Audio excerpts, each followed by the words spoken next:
than 2,000 years ago, the disciples of Jesus, they actually went through a similar emotion that you'd experience when you reached a now what moment in your life.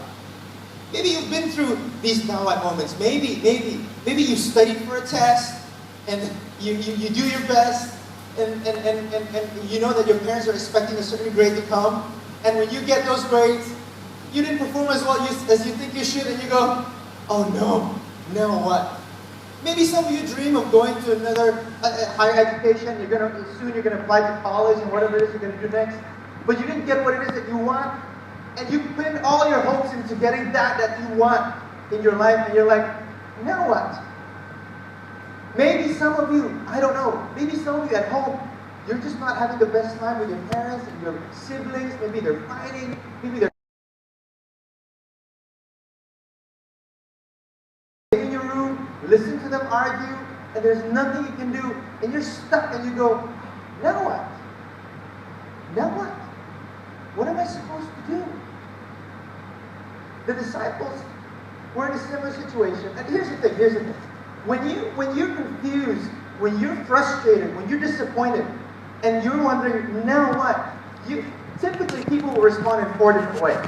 Okay? Typically, they respond in 4 different ways. I hope you're keeping track with me today. Okay? 4 different ways. The first normally, right? They just give up. They're just like depressed. They're like, I don't even want to talk about it. I don't want to come out of my room. I don't want to study. I don't want to go to school. I just don't care anymore. And you just give up, and you're down. You're discouraged. You get really discouraged. And you just drown yourself in your frustrating situation. That's the first response. The second response, and you might know some of this among yourselves, is that you lash out. You get angry for no reason. Have you been next to a friend who just gets angry for no reason? I mean, you come to them in the cafeteria, in the canteen, and you're like, hey, what's up? Like, don't touch me. You're like, why are you so angry? And maybe we don't know the frustration they're dealing with at home, or maybe with their subjects in class, or with their friends, with their relationships, whatever it is they're going through. Sometimes when you're frustrated and you go, now what? And you don't see a solution, you would lash out. You would get angry. And the third thing some people do when they're frustrated and when they're angry, the third thing they do is they just get lost in some other distraction. Some of you distract yourself with video games. So that's what I used to do back in high school. And sometimes I secretly still do today. Right? And it's like you distract yourself with other things. You actually try to get lost in maybe your hobbies. And it's good if those are good hobbies, but I've met students who distract themselves with bad habits. They take up bad habits just to get their minds off their problems and their frustrations. They distract themselves. And the fourth response, normally what they do, all right, is they just run away. They run away from God. They run away from their parents. They run away from whatever it is they could just avoid. That's the fourth thing they do. They run away. So 4 typical response for students who are frustrated, who don't have any clue what to do next, who are always saying, now what? They get discouraged. They lash out. They find distractions, or they just run away.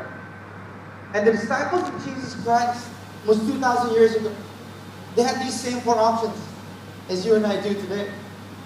See, we're going to read the first verse, John chapter 11, verse 25, which is the theme of what you're celebrating today once for all time.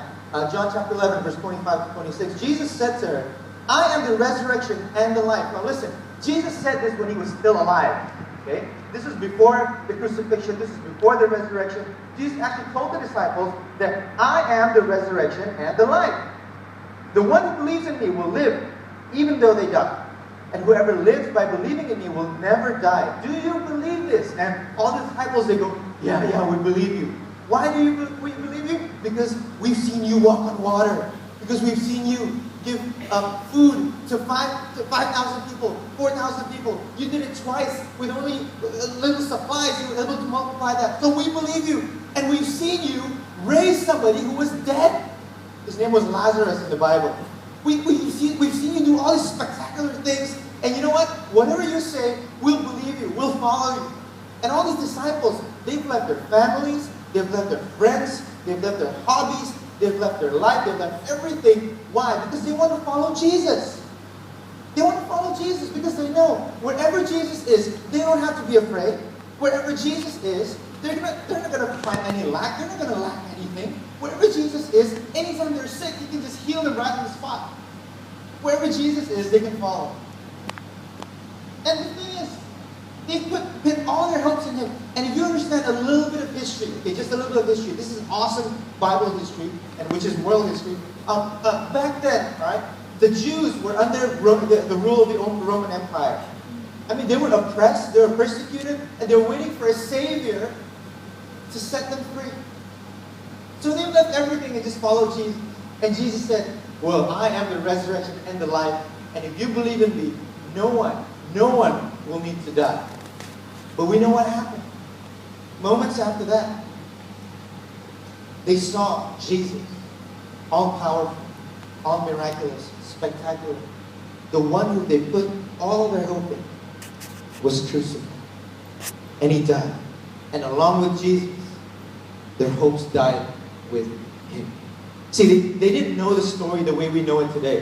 When they were living that story, they didn't expect what was going to happen days later. But when they saw Jesus crucified, they were like, now what? Now what do we do? Now how are we going to get out of this mess? We've been labeled as criminals. How are we going to find a way out? The same way maybe you feel in your schools, in your relationships, in your home, in your friendships. Maybe you hit a dead end and you go, now what? Well, guess what? The Easter story, the Easter account of history was written just for you. Just for people like you and for people like me.